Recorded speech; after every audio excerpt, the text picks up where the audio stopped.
There have been moments in my life where I felt like I see everything that happens from behind a glass.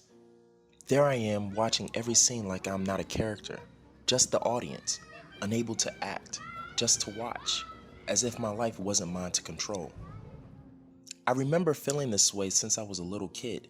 In every classroom, there's always the kid who gets all the attention, the one who makes it inside school, and there is the kid who simply doesn't.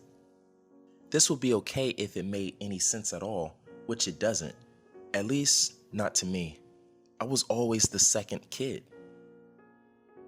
They tell you how this makes a person feel, but you don't really understand it unless it happens to you.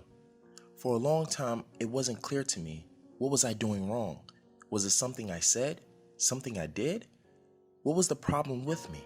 Do I deserve this? These aren't questions a kid should be asking. Who can answer them, really? I remember the fear that ran through my body every time I saw him approaching.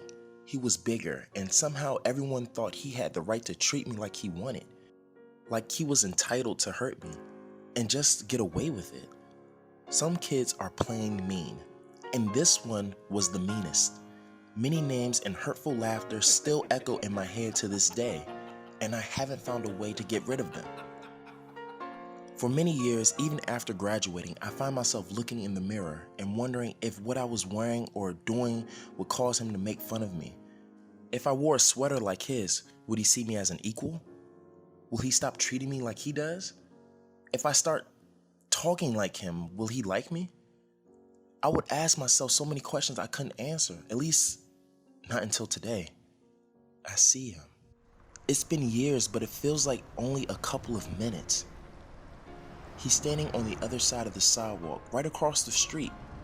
The street is crowded and cars are passing by in front of me, but I can only see him.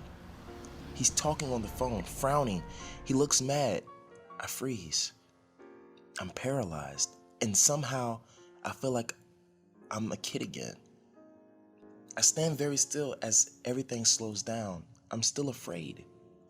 After all this time, it still gets to me. Why me? What did he see in me that made him so hateful? What did I do to deserve it? Why did he focus only on me? And just like that, it hits me. It feels like the glass I've been standing behind has been shattered and I'm finally inside of my body. I am present because now I am certain I figured it out. I look at him as my eyes fill with tears that I've been holding back for years, tears of relief because now I'm free. It was never about me. I never did anything wrong. I never said anything out of place or did anything worthy of shame. I was like any other kid. I'm not to blame. It was simply never about putting me down. It was about putting himself up. He never saw me as an equal, not because he was superior, but because he felt inferior. It wasn't about me being up to his level. It was always about him being up to mine and to anyone's. It was always about him. And I'm okay with that because I can see very clearly how big I can be without putting anyone down. And that alone is enough for me. No one can take that away from me. I remember all the times I wished karma would get him, and it never seemed like it did.